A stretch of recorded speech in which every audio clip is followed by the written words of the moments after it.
Tamang lisuda, tamang paita, ang kinabuhi karon sa maestra. Awal mga saba, awal kamusing ka, sa estudyanteng way disiplina.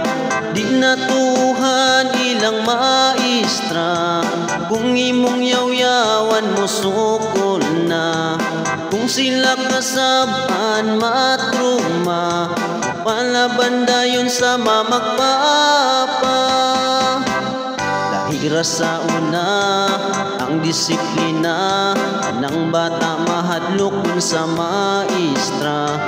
Makagarantiya, makasiguro ka, nindot ka ayong kaugmaon nila. Kung makasala di mo labang mama, kauban sila sa pagdisiplina. Badlungong bata matulidjud ka, sa mga sermon ug yaw-yaw nila.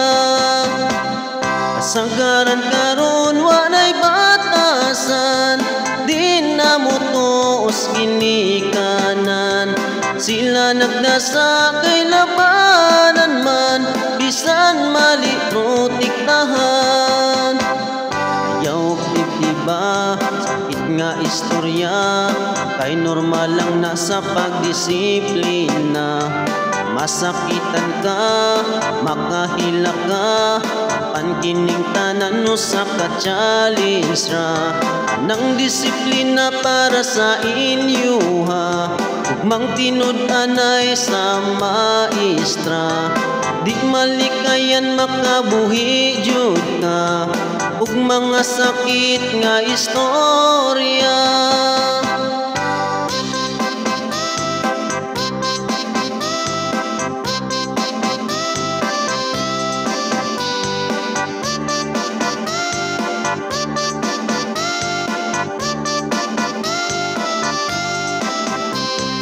Kung sayop sila ayaw konsintiha, tudlo is maayong disiplina.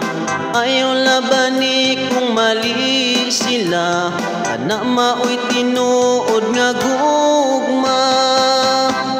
Kasagaran karon walay batasan, di na mo tuos ginikanan.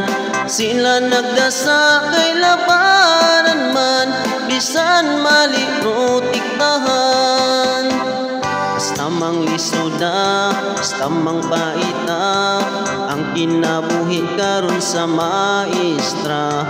Awal mga saba, awal kamusing ka, sa estudyanteng way disiplina. Di natuhan ilang maestra, kung imong yawyawan mo sukol na. Kung sila kasaban matruma, ipatawag na yun ang maestra.